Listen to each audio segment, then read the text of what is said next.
海涛啊，你是真不知道，我是真要饿死了。哎，不信你可以问你叔。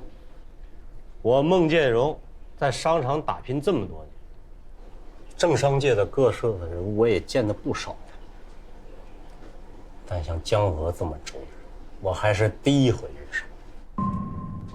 他往死了压我的价，让我不痛快，他图啥？你说他图个啥？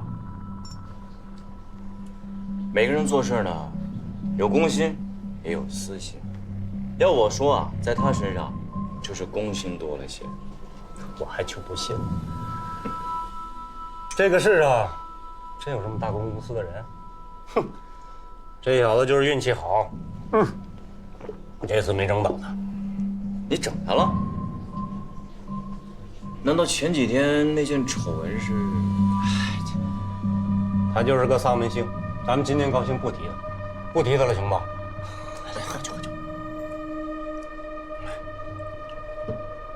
来。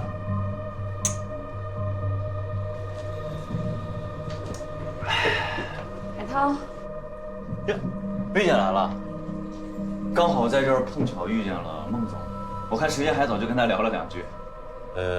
海涛啊，你约的是丁总啊？孟总自己吃饭呀，方便的话一起吧。那求之不得啊！来，坐，来姐，走。海涛啊，你跟丁总之间有生意上来往吗？嗨，孟总，我的船队几斤几两啊，哪能入得了薇姐的法眼？我们只是对文玩古董比较感兴趣，有空的时候啊，一起坐下来聊聊。好，丁总也做这方面投资？投资是其次，主要是看自己喜欢吧。孟总有所不知啊，丁氏集团的古董珠宝业务一直是由薇姐负责的，而且啊，薇姐的品味在圈内也是有口皆碑的哦。哎，海涛啊，我听说藏玉的九眼天珠在国内炒得很火，是不是？是，炒得极热，而且一条九眼天珠手串也要8位数了呢。8位数？哎，什么是九眼天珠啊？孟总啊，九眼天珠呢是藏玉非常神秘的宝石，就连古玉跟它比起来也苍白的像一张纸，而且九眼天珠啊极为稀少，根本没有矿藏。这么说吧，想要得到九眼天珠，堪比大海捞针呐。海涛啊，我叔叔今年是70大寿。哦，祝寿的时候呢，我想送老爷子一份大礼，送他一串九眼天珠的手串儿。碰巧，我听说下个星期在滨海市有一场顶级的珠宝拍卖会，拍卖名目里面就有一串九眼天珠手串儿。你能不能替我跑一趟？姐，您不自己去？我也想自己去啊，可是我下个星期要去趟纽约，代表公司参加一次顶级的珠宝拍卖会，年前就定好了，所以我想来想去，最合适的人选就是你了。行，姐，我替您跑一趟。这样，您给我个权限吧。我的预算是1个亿，1个亿之内你随意支配，超过1个亿我就不要了。我预计8000万应该能拿下。好，我知道了，姐。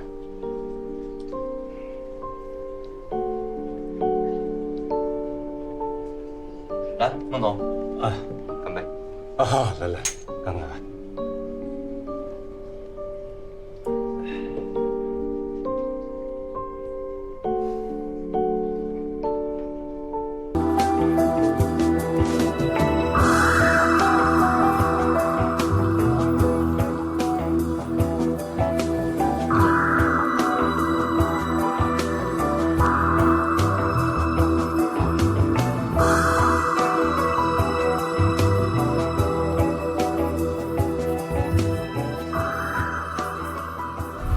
丁总你好，我们今天呢专门为您预留了一些顶尖的玉器，来，您这边请。我接个电话啊。好。哎，海涛，你说。薇姐，我准备赶去北京一趟，孟建荣已经去拍卖会现场了，您看这事儿行，我知道了，这事儿你甭管了。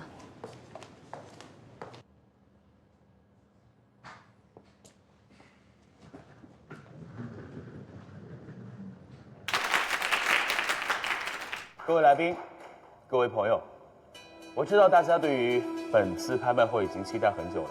当然，本次拍卖会是值得你们期待的，因为今天我们所拍出的物件不仅有高档珠宝和玉器，更有制作精湛的明清年代的皇家宫廷用品，包括瓷器、玉器、景泰来以及实木家具。今天最重要的就是来自于我们藏玉珍宝9眼天珠手串，女士们、先生们，最激动人心的时刻现在开始了。9眼天珠手串底价人民币1000万元，每次加价不得低于100万元。现在，请举牌。1200万。08号先生1200万元。1500万。这位先生出价1500万元。2000万。46号先生加到了2000万元，一口气追加了500万。今天的第一个高价出现2000万元，现在的价格有比2000万更高的吗2500万。16号这位女士加到了2500万元，又是一个500万元的追加，现在是2500万元。丁总，请您过目。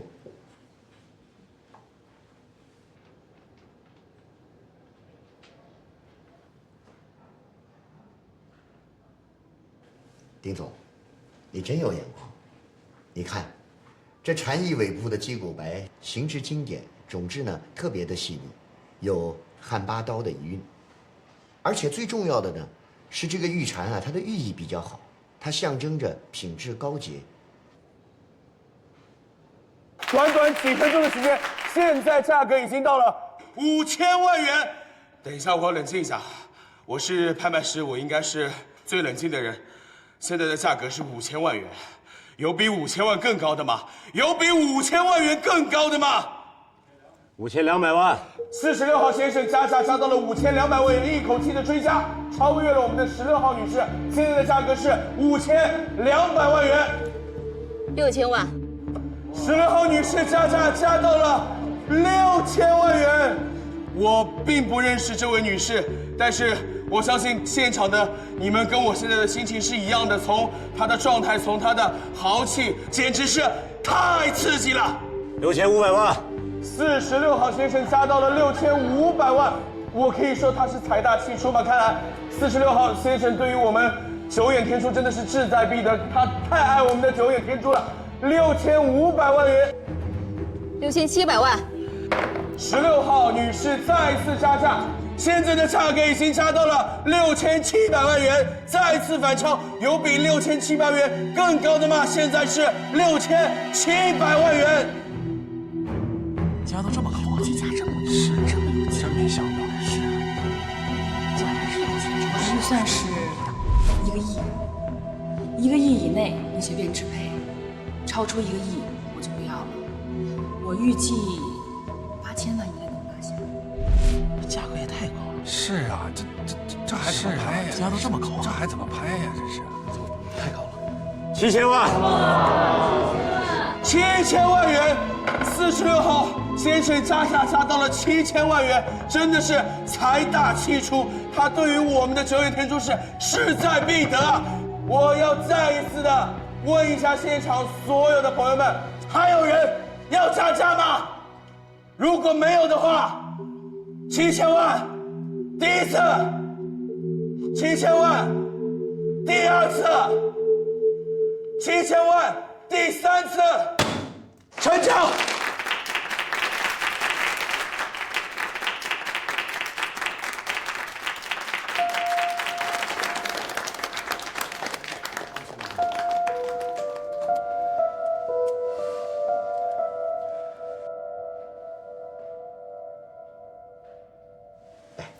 丁总，您喝茶。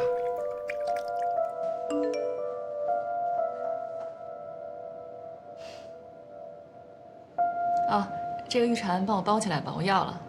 啊，好，您稍等。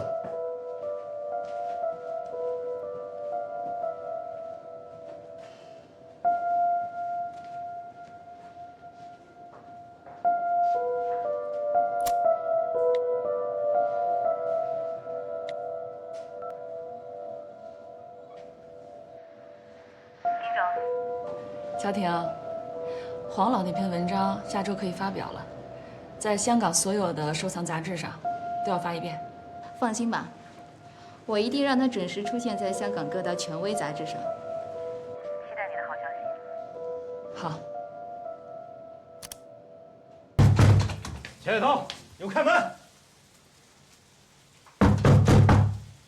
你开门，钱海涛！你开门！我知道你在屋里。钱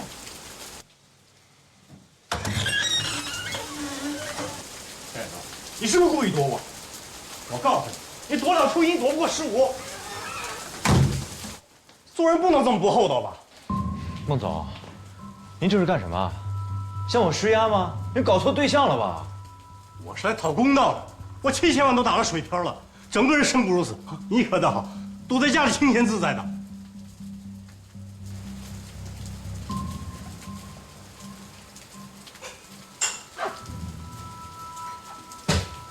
钱海涛，咱们俩无冤无仇吧？啊，说起来也算是自己人。你为什么跟丁薇薇一起设局害我？今天你要把这事说清楚，我还就不走了。看来你这板子是非要打在我身上了。我冤枉你了。那天在日料店不是你们2个一唱一和的引我入局，后来又找借口不去拍卖会，那不就是引我上钩吗？那天在日料店咱俩是偶遇对吧？那丁总是后来来的，我怎么跟他事先商量好？啊，还有我爸，他是真生病了，足足在医院躺了1个礼拜。不相信，你现在就打电话去协和医院住院部，你去问。孟总，你在去滨海之前，我就跟你再三说过了，不要跟着他们举牌，是你自己起了贪念，你钱打了水漂，你这事儿能怪得了谁啊？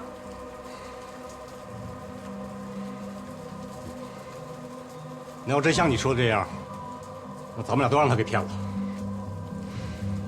孟总，你口口声声说丁薇薇骗你，丁薇薇骗你，可我就是想不明白，这丁薇薇骗你的动机是什么呀？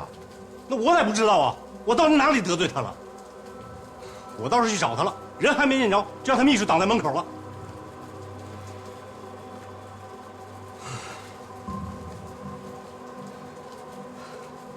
我这次真是被害惨了，7000万就这么没了。你叔又逼着我给房屋底补漏，后边好几个老板追着我要钱，怎么下去？怎么下去？我公司真要是完了。海涛，这次无论如何你得把丁薇薇给我约出来，咱们当面把这事说清楚，要不这事儿还是没完。丁总，最近我遇上一桩难事儿，不瞒您说，命都快折里了，希望你能帮个忙。孟总遇着什么难事儿了？还不是九眼天珠的事儿。哦，我听说了，那串九眼天珠被孟总大价钱买走了。哎呀，没买着这个宝贝，我还挺遗憾的。不过没关系，以后还有机会。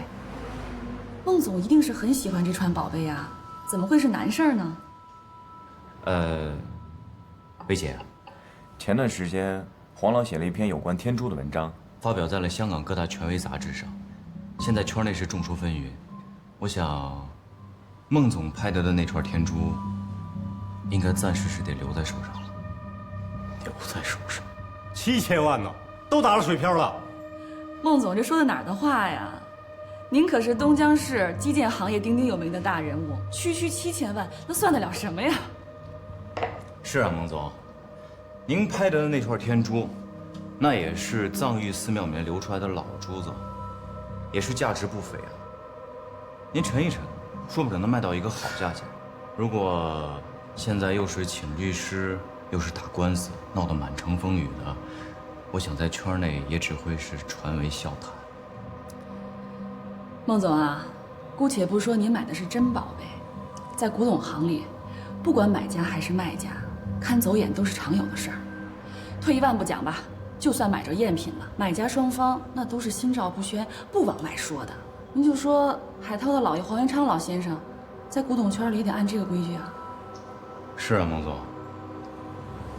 那既然这样，哎，对了，我记得丁总也喜欢这串九眼天珠吧？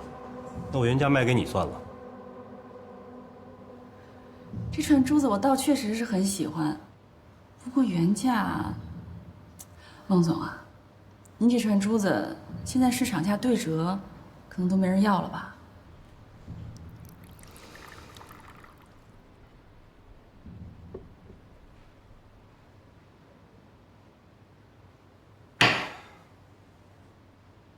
我实话说了吧，我本打算接下盐山煤矿一个基建工程，但手里流动资金不充裕，才想了这么个主意。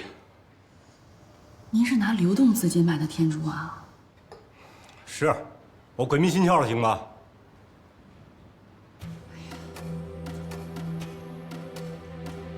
那这个忙我得帮啊，孟总，就是不知道您下不下得了这个狠心。你说说看。天珠治标不治本，不如你把公司卖给我。卖公司？咱们打开天窗说亮话吧，要是我没估计错的话，您现在资金链断了吧？银行在逼着您还贷款吧？您要是贷款还不上，公司就得查封抵债，到时候1分钱都拿不着，对不对？我什么大风大浪没见过，这点难题难不住我。那是当然，孟总是响当当的大人物啊。可是现在架在您脖子上的刀，不止这一把吧？你什么意思？房宏帝劣质盐钢的事儿现在被扒出来了，调查小组一旦建立，您想在东江市再待下去，那就是坐以待毙啊。孟总，您今天来找我，心里一定也是有盘算。你们公司现在危如累卵，你心里一定很清楚。除了丁氏集团，建荣集团现在的债务没人能盘活，还能有点利润。到时候您拿了这笔钱换个地方，还是可以很体面的过完下半辈子。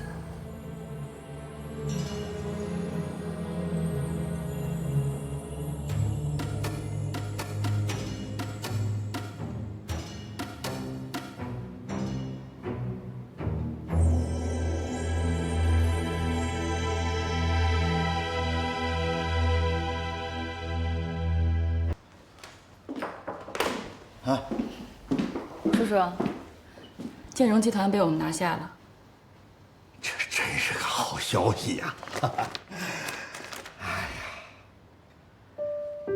具体收购的时候，把债权债务处理干净。您放心吧，我不会让孟建荣钻空子的。坐，哎，薇薇啊，在国外历练了这几年，你整个人都脱胎换骨了，事业上是得心应手。丁氏集团呢，逐步交到你手上，叔叔我深感欣慰，啊。但是你毕竟是个女人呐，父母又走得早，啊，叔叔我希望你感情上有个依托，有个人能帮着你陪着你。那时候我看你对江河有点割舍不下，所以才同意你回到东江港的。我知道，回来我也没后悔过。梁文强呢，你和江河有感情基础，只要你同意，他有什么不乐意的？没想到几年下来，他确实就不一样了。叔叔，您就别操心了。这段时间我也想明白了，可能确实卢倩比较适合现在的江河吧。我也不想勉强。真的？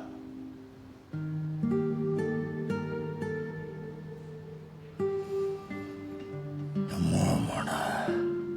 他情绪上能转得过来吗？好多了，毕竟是多文化背景下长大的孩子，接受度还是要比一般孩子高的。我跟他商量过了，这个学期结束送他回美国上学去，他自己也同意了。那你呢？你是不可以借这个机会散散心。上市的事儿，我可以另外调人来顶替你。我希望你放松一下，我不反对的。不用，叔叔，我又不是小孩子了，我可以调整自己。这次上市对丁氏集团来说还是很重要的，所以初期谈判我亲自去比较放心。那好，这件事情呢，你自己决定。叔叔还是那句话，这世上没有任何人值得你受委屈。叔叔希望你好好的。我知道。来，坐。你怎么喝这么多酒啊？我还以为你会像上次一样不来了呢。你是不知道啊，就是在这里，上次就是因为你没来，我让一个女人给设计了，我现在是倾家荡产。什么情况啊？你惹着什么风流债了？别瞎猜，我的风流债只有你一个，我真是上辈子欠了你。我对你是掏心掏肺呀，可就是怎么也追不到的。咱们俩就是不合适而已，这天下好姑娘多着呢，你就别在我这浪费时间了，啊！以后啊，就是想浪费，也没机会了。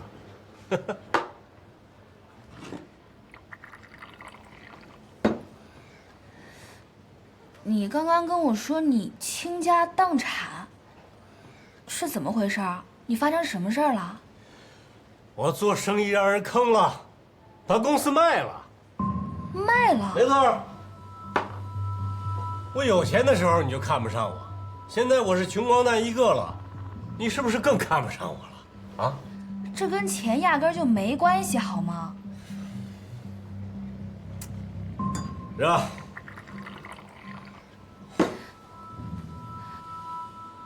哎，你少喝点吧。那你把公司卖了以后，你怎么打算啊？不知道，没想好呢。哎，我得先去趟西藏，看看把我坑了的那个九眼天珠它长什么样，然后啊，我就走到哪儿算哪儿，走到哪儿算哪儿。喝酒啊，你倒是。哎，行了行了，你别喝了，别喝了，孟建荣，别喝了。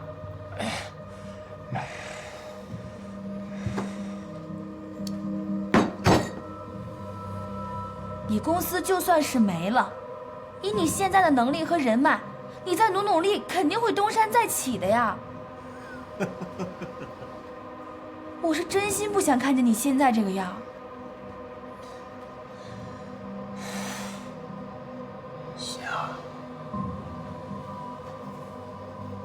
夏，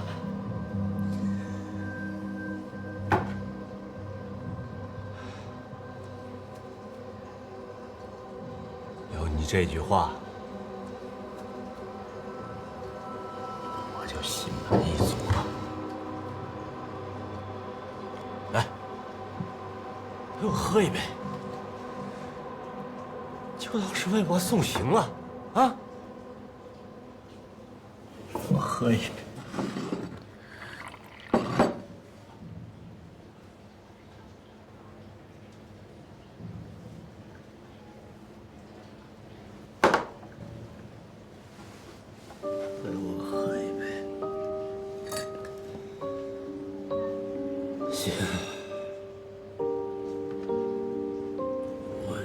真喜欢你呀！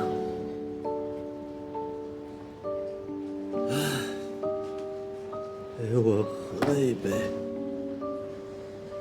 就当是为我送行了。喝一杯。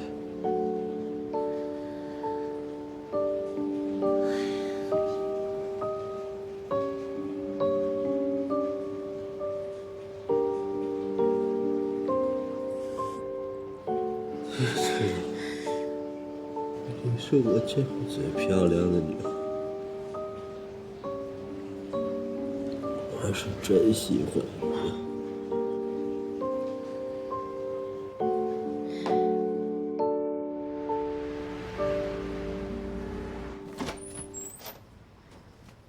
妈，江河。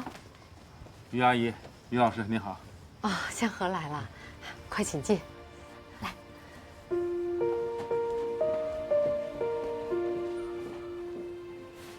我爸呢？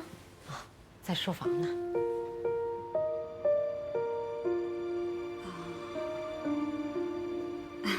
江河，你先坐，我去叫我爸。江河，快坐吧。好，谢谢于老师。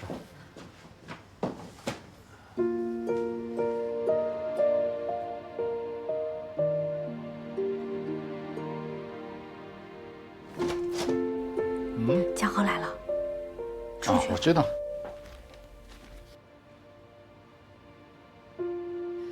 江河，吃点水果。谢谢于老师。快点啊！哎，你别拽着。江河都来了，你让人来了。卢市长，啊，来了啊！江河，在家就别叫卢市长了，见外。哎，着什么急嘛？还没到改口的时候呢。啊，坐。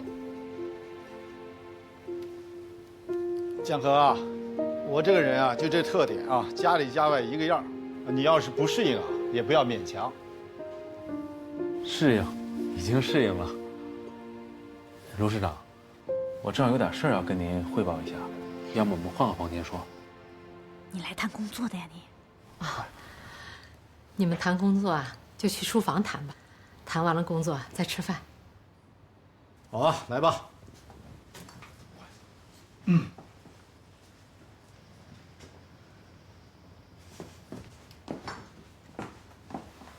妈，你不是最烦我爸在家谈工作吗？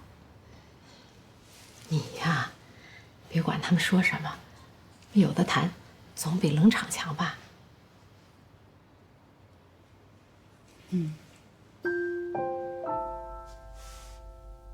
你的指控可有证据？这几天我们又找了新的评估公司跟审计公司，对当年的情况呢重新进行了结算和评估，得到的结论是，丁氏集团4000万购买的股份，按照当时的市值计算，至少值2个亿。2个亿？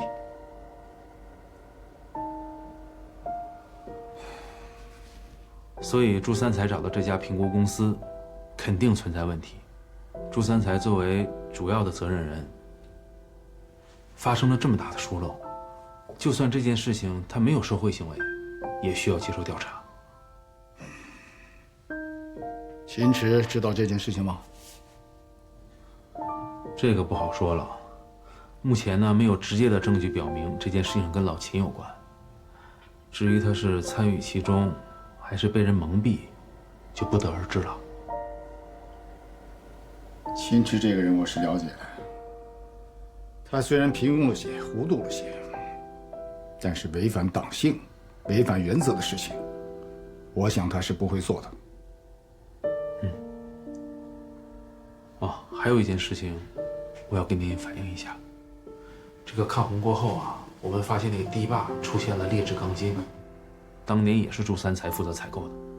我让秦池作为调查组组长调查这件事情，但还没有结果。朱三才的问题，就叫纪委来调查吧。那老秦呢？我不相信秦池能干违法的事情。这件事情，我来跟他谈。两位领导，吃饭了。好。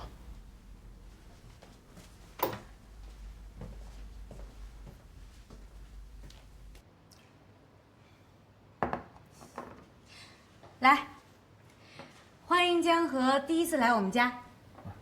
卢市长，于老师。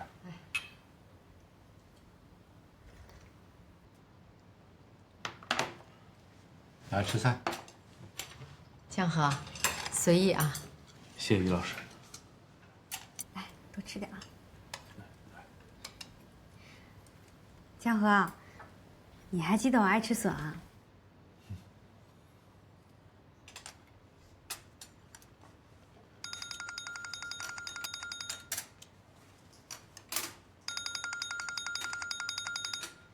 对不起啊，我女儿电话。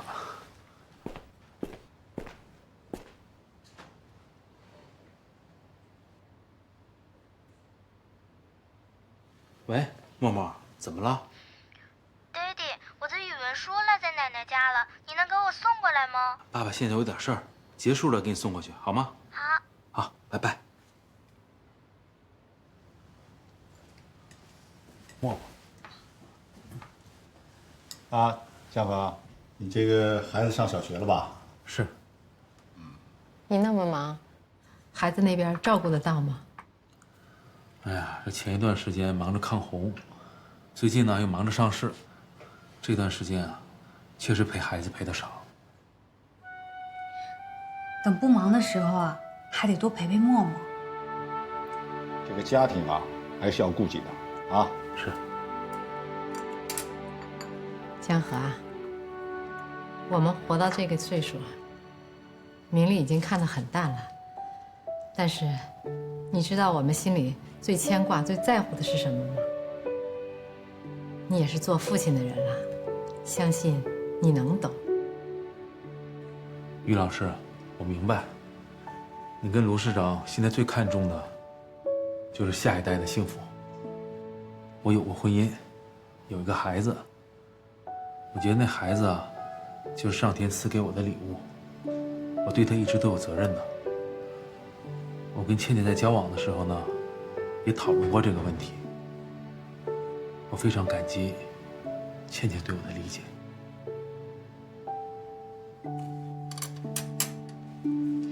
江河，你要是为了我不管默默，我也不会把我下半辈子都交给你的。妈，你说呢？为天下之至诚，能胜天下之至伪。你的坦诚很难得。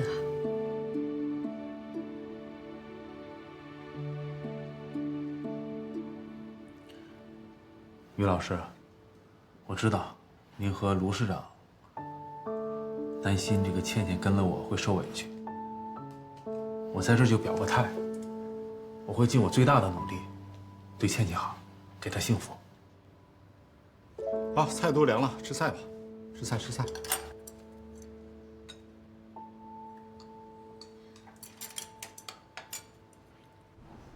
我今天呀也约了秦总，但他为了避嫌没来。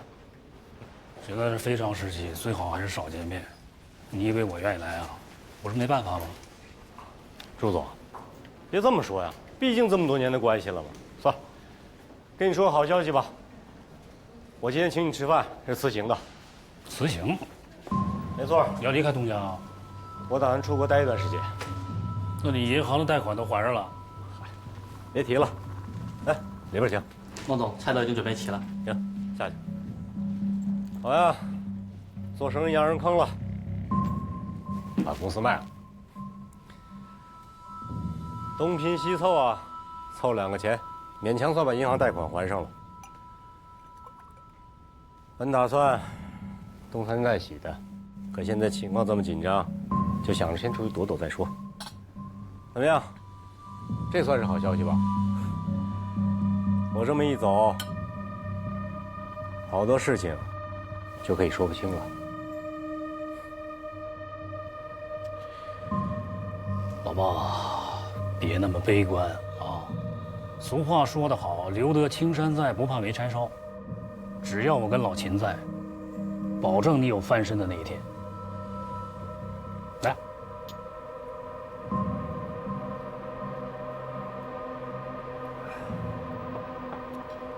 卢总啊，我说句难听的，你别往心里去啊。现在大环境这么紧张，中央反腐这把刀一直在大家伙头上悬着呢。中央巡视组是一波接着一波。我劝你啊，也给自己留条后路。一旦有什么事儿啊，拔腿就跑。啊。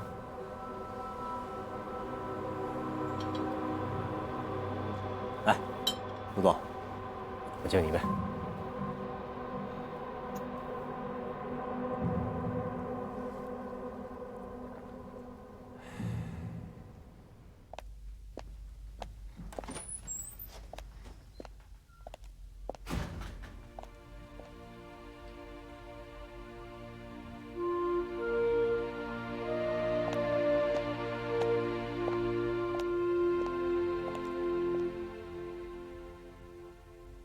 于教授，怎么样？倒是个挺实在的人，是吧？我就说了，江河这人特别的好。我觉得啊，值得托付终身的男人呢，要有3个品质：事业上的上进心，要有责任感，要懂得呵护别人。江河全都有啊！你看他今天在饭桌上可以那么坦然地提到默默，说明他是一个非常有责任感的男人，对不对？说到孩子啊，妈就怕你后妈难当。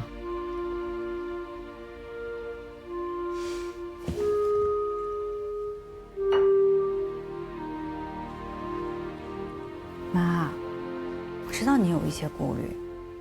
可是我们不能被传统观念所束缚呀。这最重要的不是面子，比起我的幸福来说，这面子算什么呀？对不对？能和我爱的人在一起，这才是最大的幸福。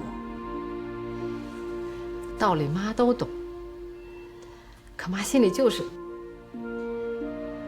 觉得太委屈你了。我不委屈，我幸福着呢。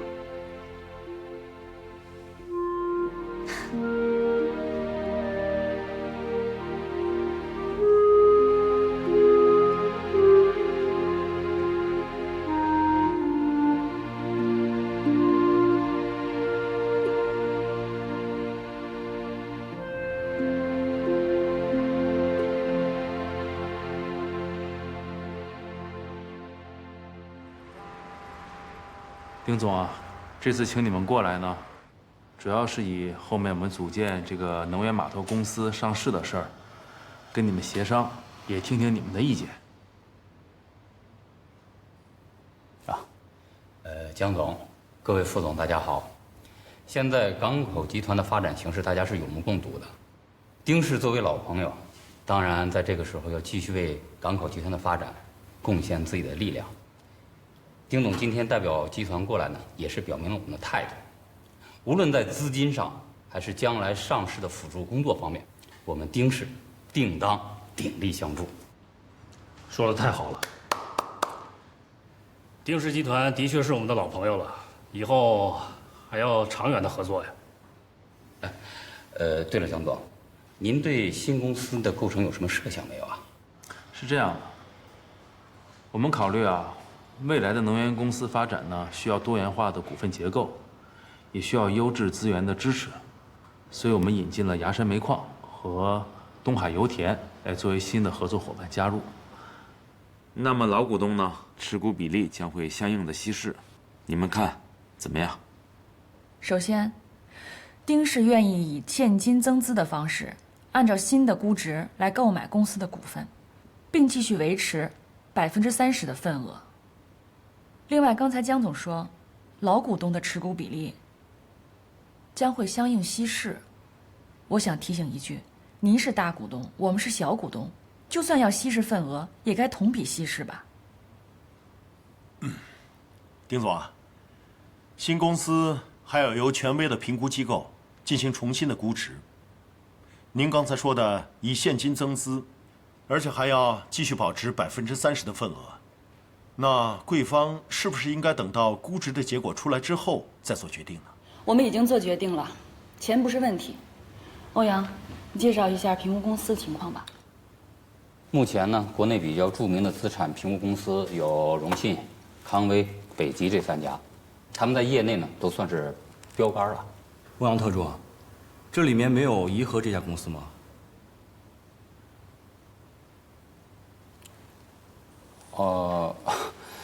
这个印象我并不是很深了。啊，那估计是欧阳特助记忆力不太好。我提醒你啊，这家公司呢，就是当初你们入股煤码头的时候，给我们做资产评估的那家公司，忘了？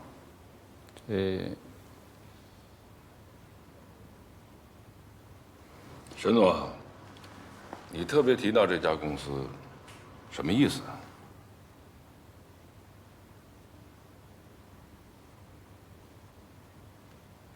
找哪一家评估公司，我们以后再议。啊，丁总啊，我非常感谢丁氏作为老朋友对上市的支持，但是我希望呢，你们也考虑一下，这个新的伙伴加入啊，也是对能源码头公司未来的发展是有益处的。咱们今天只是一个初步沟通，不一定非要说有什么协议啊。我们也明白丁氏的态度，继续合作这是毋庸置疑的。我看不如这样吧，等新公司的价值评估有了结果，我们再一起讨论也不迟嘛。江总，丁总的意见呢？这个可以啊。我们就是希望在谈的时候，江总和在座的各位要顾及一下丁氏集团作为老朋友的感受，别有了新朋友，就寒了老朋友的心呐。一定。丁总一说老朋友，突然想起来一件事儿，当初你们签订入股煤码头合同的时候，好像没把我们当朋友吧？您这是什么意思啊？我是想说，当初这个合同是怎么签下来的，你们心里没点数吗？不，沈一威，你胡说八道什么呢？当时的合同是经过局党委讨论、上报市里才签订的，它有什么问题吗？人家丁氏集团投资煤码头，那是雪中送炭。他们到底是雪中送炭呀，还是趁火打劫呀？不是，一威，哎，江总，你别拦着，我倒要想听听沈总的高见。你给我说一说，我们这个合同到底有什么问题？我这个当事人真想知道。好，那我问你，当初行了，不要吵了，啊。丁总啊，沈总对当年情况不了解，我为他说的话，替他向您道歉。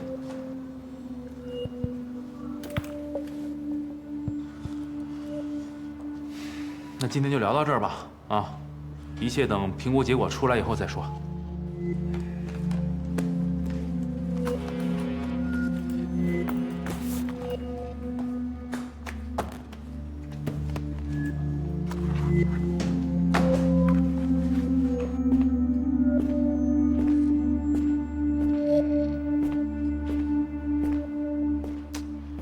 哎呀，你能不能不要晃了？有事儿说事儿。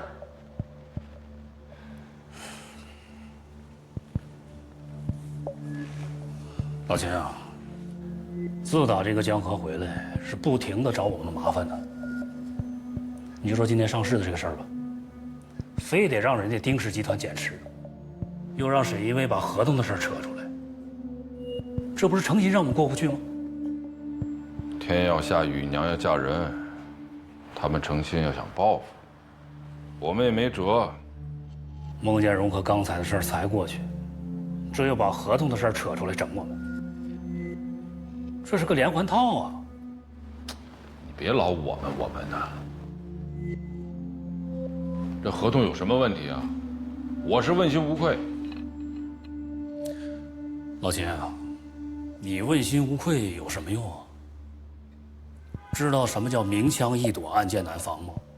你到时候闪都来不及。哼，捅窟窿，他要想捅，得有地方下手才行啊。老朱，不是我说你，你是不是又干了什么了？看你这抓耳挠腮的样子，一看就是心虚。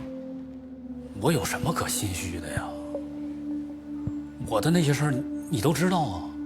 我这不是为了我自己，我是替你打抱不平，知道吗？啊，合同是你签的，质疑合同就是质疑你。行了，我知道了，你也别生气啊。不管是江河还是沈一威，想要指控我，都没有证据，平白无故的我就不相信他们能捏造出什么罪名来。你也放宽点心。关于合同的事儿，卢市长是知道的，走了正常的程序，各部门都备了案的，他江河能翻出什么大浪来？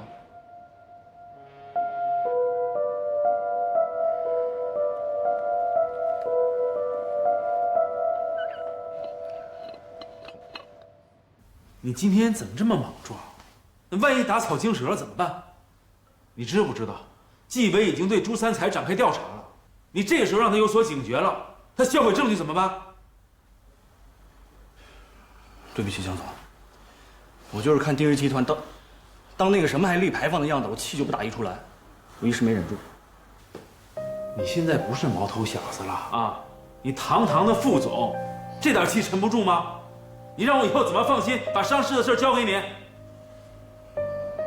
江总，今天是我不好，我有问题，但是你也知道，当初我是因为举报秦池被报复才去开摩的的，我就是看不惯他跟朱三才道貌岸然、人前人后两副嘴脸的样子。2个亿呀，江总，4000万就现卖了，你都不知道那个时候我们职工的日子都过成什么样。他们这么干还有良心吗？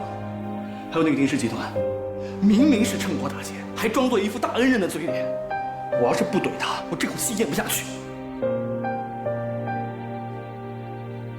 我理解你的心情啊，但你这也是欠考虑的。再说了，那丁薇薇也未必知道实情。怎么？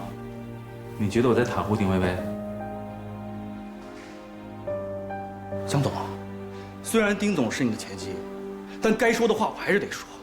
当初就是他代表丁氏集团来签约的，你要说他不知情，我不相信。他那个时候刚从美国回来，对东江港还不了解。关于入股的事儿，都是那个丁怀指挥欧阳帮他做的。当然了，他具体知不知情，我也不敢肯定。等我找个时间吧，我跟他好好谈谈。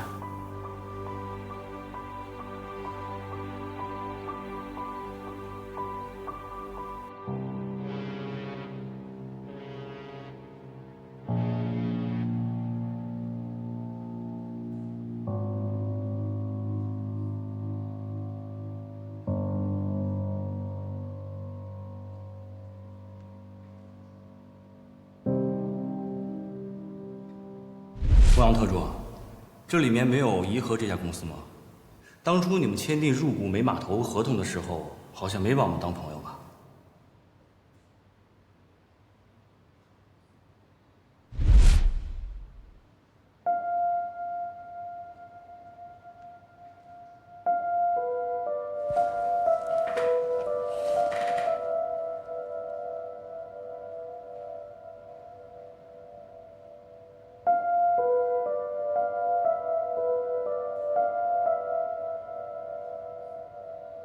你好，丁董。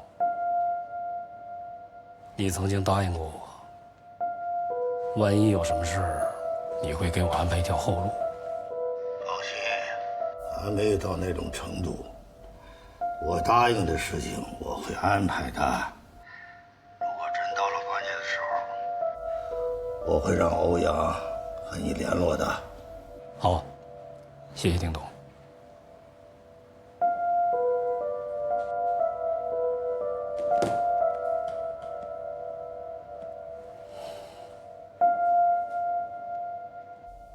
叔叔，朱三才说什么呀？他怕了。其实我有点担心，我们这算不算商业欺诈呀？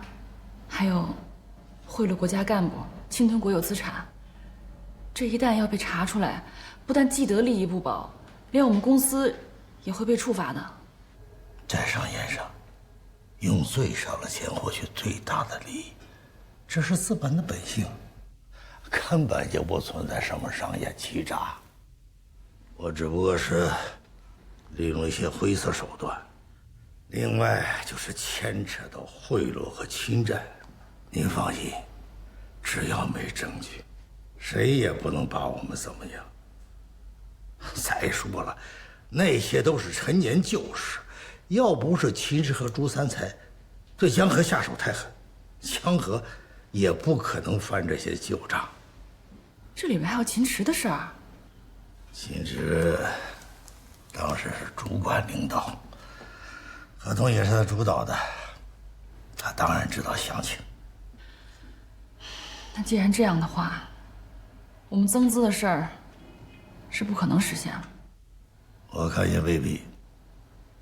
江河现在主要工作就是推动上市，你去跟江河谈，他要整秦池和朱三才我不管，只要不牵扯到我丁氏集团，我就可以大幅度的为他上市提供资金的投入。这样对公司对他个人都有好处，先公后私也好，先私后公也好，我想江河都不会拒绝。叔叔，我了解江河这个人，他是很有原则的。公司面前，他一定是先公后私。还有，他一旦要是抓着我们实际证据，一定会让我们出局的。这事儿我干不了，我也没办法面对他，这么堂而皇之的说出这些话。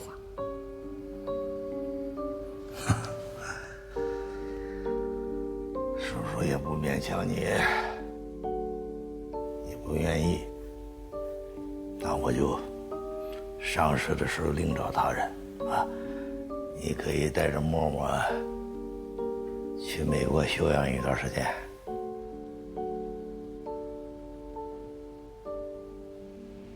我今天要是不来，你是不是还拖着不给人家发货呢？我告诉你，老吴，才过几天好日子，别好了伤疤忘了疼，赶紧去办。孙总，我知道了，我马上就去办。哎，胡西雅，不是，你怎么进来的呀？我说我是沈总朋友就进来啦。就这么简单？提沈总还能简单啊？看来保卫科得下岗几个了啊！行了，去我办公室坐会儿吧。你今天怎么突然跑这儿来了？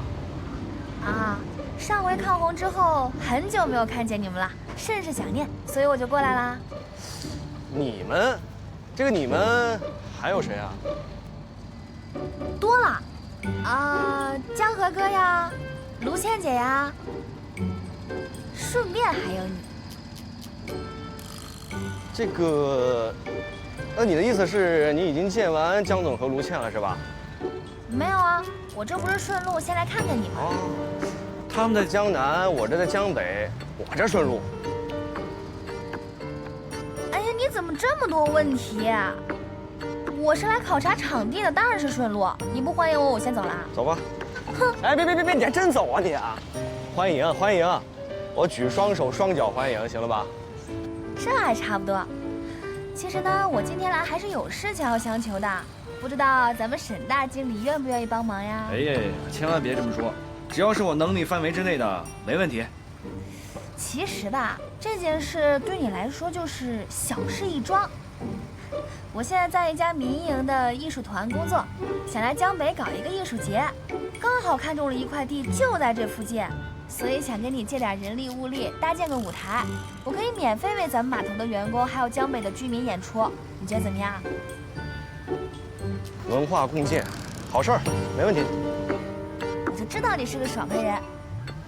今天啊，你正好来巧了。这段时间忙着上市的事儿，忙得焦头烂额，就今天这会儿有空。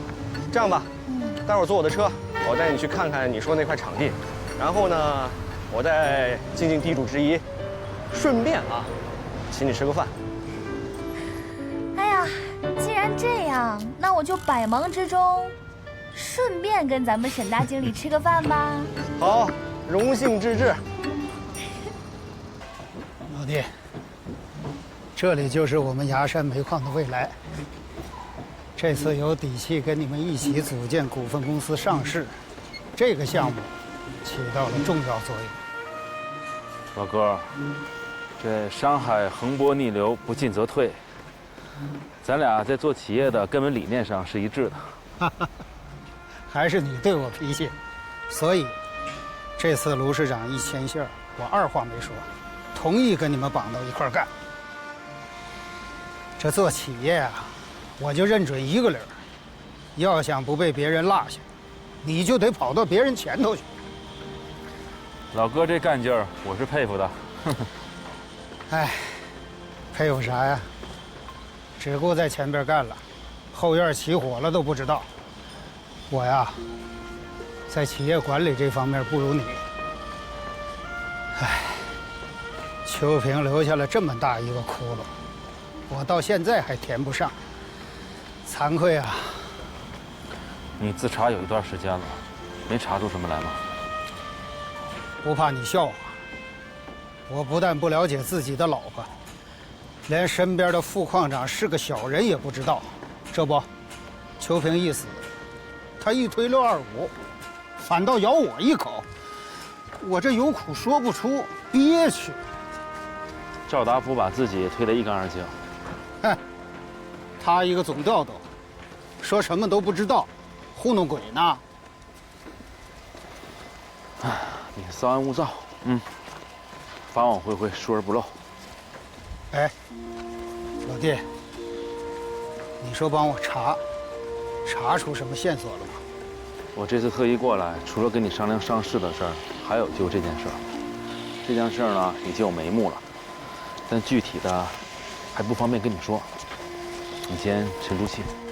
老弟，什么都不说了，感谢。谢什么呀？上市了以后，都是一家人，事情总有水落石出的一天。好，我们还是先把眼前的事情做好。哎，怎么样？哪天约一下东海油田、丁氏集团，我们4家坐到一起谈一谈。我们4家啊，先不急着坐下来谈。我这次过来呢，主要是跟你商量一下大体框架，后面的事情啊，让两边的工作小组跟进就行了。好啊，我肯定是全程配合呀。走，我们回办公室谈。赵先生，我先敬你一杯。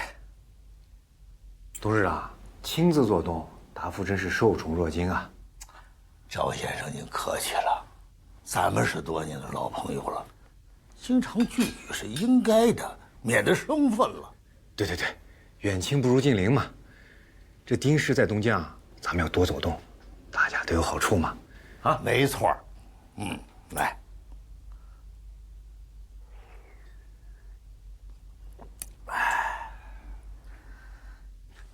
赵馆长，哎，来，我也敬您一杯。特助台啊，副矿长。赵矿长，您可别太谦虚了，矿长这个位置，迟早都是您的。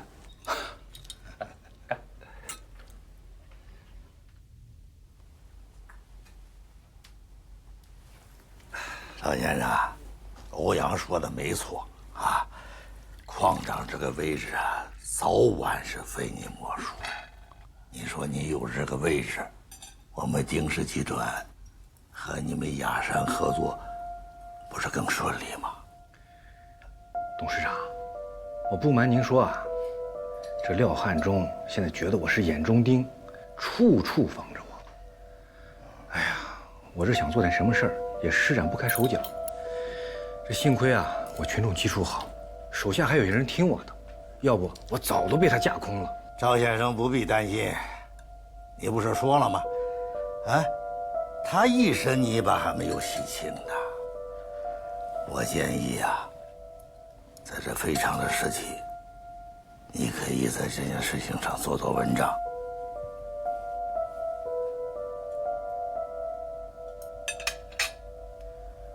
这件事我想过，可是这有些事儿呀，我也脱不了干系。我怕杀敌1000，子孙800，这到最后，这件事情的利害和效益，你自己斟酌，可以慢慢的考虑，啊。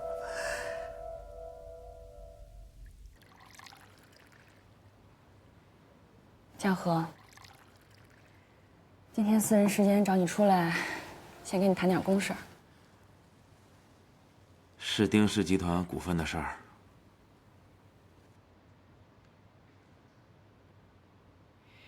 你能告诉我你为什么要这么打压丁氏集团吗？我觉得我上次开会的时候，把理由说得很清楚了吧？对，我知道你是个公私分明的人，但是，当初港务局需要资金找我们来投资，现在渡过难关了就想过河拆桥，你这么做是很影响国企和民企合作的信誉的。薇薇，这不是国企和私企的问题，这是优化产业结构和股份结构的问题。那东海油田有新兴的能源开发项目，崖山煤矿有新型的煤化工项目，他们的发展都是不可限量的。如果你在我的位置选择合作伙伴，你会怎么选择？